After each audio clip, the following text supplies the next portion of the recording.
Hey guys, this is Gordon with How To with 240. So, as we've been talking, I am gonna put on solar on my house. Been trying to figure out the best way to do it for financing and just putting stuff through my head, because once I get something in my head, I run with it, and it's there till I figure out how to do something. So what we're looking at is putting in a solar system that will basically wipe out our PGE bill, our power bill, our commercial power. We spend a lot of money every month. It averaged out to about $500 a month last year that we paid for our power at our house here, on the farm here. So we are going to try to eliminate the better part of that. Our house has got basically everything is power, power heat. The biggest one, I guess, would be the hot tub. One of the biggest draws we have. Well, and then the heaters in all the rooms are all wall cadet heaters. A lot of people said, so why don't you just put in a heat pump, a mini split, and that's about $3,000, $3,500 roughly. That would be, that's an option. Maybe I'll do that later. But right now it's like, okay, well, it's just the one room. It's not every room in the house. We have a pellet stove that we run quite a bit, and we spend maybe $70 during the winter a month on pellets. Anyway, so at $500 for power per month, averaged out last year, and next year our bill is actually going up another 18%. So it went up this year 18 above the 6,000. So last year was 6,000. This year it's going up 18%. Next year it's going up another 18%. So that's 36% in 2 years. So my $500 a month bill is now 18% higher this year, and next year it'll be 36% higher than it was last year. So in the long run, I need to get rid of my commercial power, or do what I can to get rid of it. So what I've come up with is to get a home equity loan, because we need a new roof. Our house about 20 years old, and the roof it's due. And obviously I'm not going to put a solar system up on something with a bad roof, so I'm going to put a new roof. So I'm going to get a home equity loan. I'm going to put a new roof on the house. I'm going to buy the solar system. The solar system we're looking at, it's big. It's 18,000 kW, 5 48 volt batteries, 100 amp hours each, and about 40 panels, I think. I think it's about 40 panels we're going to be looking at, maybe 45. Anyway, so I'm going to buy all that stuff. I'm going to put it in myself because I can do that. If I had to hire somebody, it'd be quite a bit more money. But anyway, I can do it. So, and I can rewire the panels and everything. So I get a home equity loan. With that home equity loan, I pay for the new roof. I pay for the solar system, and it's like there was one more thing I was going to do with it. I don't remember what it was. Anyway, so I get that stuff done. Now, on the home equity loan, number one, I can write off all the interest on it. So, I was going to pay off what was left of our car. That's what it was. Our car, well, about $9,000 left on that car. And it's actually about 4 years that we have on it, I think. Anyway, so I can pay the car off, get the solar, and the new roof. Okay, so right off the bat, the home equity loan, it's a tax write-off for all the interest, and for the amount of money I was paying for my car, and the amount of money I was not going to be paying PGE, I figure I can have all of it paid off in about 5 years with the same amount of money that I'm paying out right now for the car and PGE. I can probably actually pay it off in 4 years. And the roof will be then, after that, after 4 years, I'm not paying PG nothing, so I'm saving money. Car's paid off, probably not a car by then, but so basically, in 5 years, I'll be at last year's rates for power.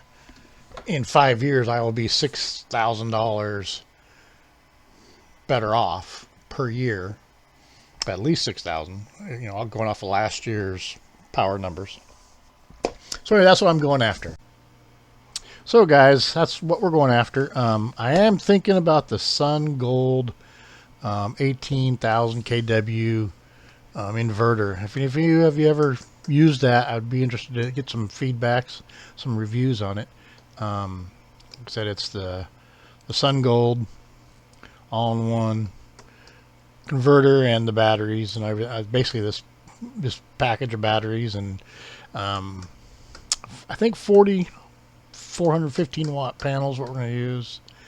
And then we're also thinking we're going to incorporate hydro, because we have a creek. So that creek runs year round. In the summer it's a little restricted. I don't think I could run a I don't have the head drop to get. I have about 30 feet is about all I got. So I could run like a 3-inch pipe down 30 feet. I don't know what kind of pressure I would get with that. So if any of you have an idea, that would be, let me know, that'd be great. I don't think I have the amount of water to run like a 6-inch turbine, high water, low head, high flow. I don't think I can do a 6. I think I'd end up draining the pond. Oh, and then I was thinking about putting up some wind. We get a little bit of wind here. I mean, not like some places, but we get a little bit of wind here, you know, from in the winter, 5 miles an hour to maybe 12 miles an hour. So I was thinking about doing some tests on some wind turbines, just some small ones. Put up as when I'm redoing the roof, put a pole up, and also have wiring for that. I also love some feedback on that. If any of you guys got feedback on wind turbines, yeah, I'm actually really kind of excited to tear into my electrical system and change it all up. Told my wife what planning to do and money wise, and she was like, "What?" But then once I explained to her the financing side of the home equity line with the car tied into it and everything tied into it, it's like, yeah, okay, well, yeah, we could, you know, by the time we retire, whether it be 6 years, 10 years, 20 years, it'd be nice not to be paying that PG bill. Oh, that power bill. I was going to talk about this. The difference between off-grid, which is kind of what we're looking at, but not going full off-grid because we're going to have commercial power backing us up. So basically, on the on-grid, where you're tying into the grid, that's where your system, it doesn't have to be that big a system to do this, and you don't have to have batteries. So with that, you have a system running. This is what the door knockers are around selling. It's even at that though, it's a great deal. You just got to make sure that the people putting it up on your roof know what the hell they're doing, and they don't destroy your roof and make a roof leak and then comes down, you know, makes a big mess. So anyway, the on-grid, tying into the grid system, the way that works is with our local company, Commercial Power, they give you credits. So you produce power in the summer, you produce a lot of power, and you get credits because you're producing more than you're using. Okay, they don't give you cash, they give you credits, which is a great idea. I mean, you don't have to have batteries. It's a cheaper way to get into this. I've got itchy nose. It's a cheaper way to get into this, but there's a lot of hoops you got to jump through to get it all rolling. And I might do it after I'm done doing all my installs and playing with wind and all that, because they want it engineered. They want to come out and inspect it. They want, you know, obviously the county has to come out and inspect it anyway. But there's things I want to do as a DIYer and just play with a little bit. So anyway, you tie into the grid, and basically you're feeding power back into the grid all the time, and you're still using commercial power. So basically they're metering the power you're using, and then they're metering the power that you're feeding back into the grid, and then they give you credits accordingly. Okay, all great system, But there's two problems with this. Number one, if the grid goes down, being you're basically using grid power for your house and everything, and you're feeding power back to them, if the grid goes down, your inverter will sense that there's no commercial power come in, and it will shut off, because they don't want you producing power and pushing it back out on the line down the street. Because if, let's say, somebody is in a car wreck, boom, hit a pole comes down, it's on the ground, now you have hot lines on the ground. Well, the PG side, the commercial power side, it'll trip their fuse and kill that line that's on the ground. It should kill that, kill it dead, right? Okay, so it's laying on the ground dead, the power line. But if you, from your house, your inverter is producing power and shooting it back to them, you now have the CO side of the line on the ground, and you got your house side on the ground. This side might be dead, but this side, because it's cut in half, this side is hot coming from your house. So let's say a fireman goes in there and goes to help some kid in this car, and say the power line is still touching the car. He touches that car and he just got zapped. So I understand why the power gets shut off on the inverter. If there's no commercial power, it gets shut off.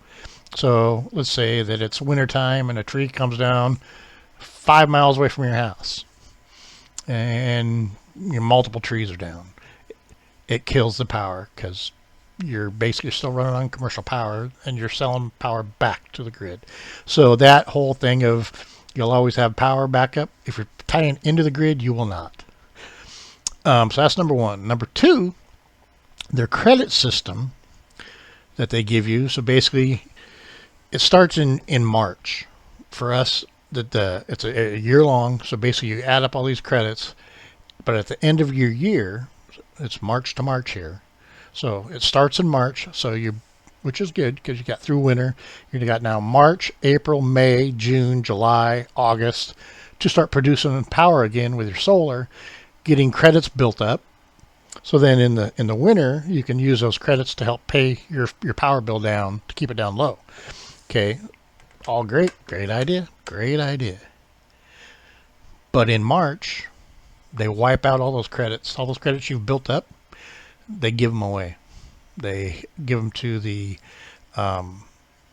people that need help paying their power bill. So they use your credits for somebody else's power bill. So I don't like that. I'm for helping people, but we spent the money to build the thing. So I don't like that. It means they don't give you cash.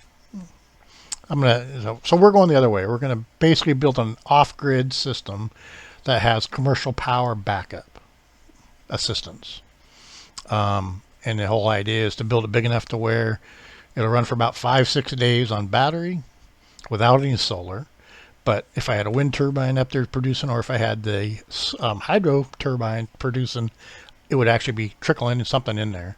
And I could always plug a generator into it and charge it if I had to, if commercial power was down for that long.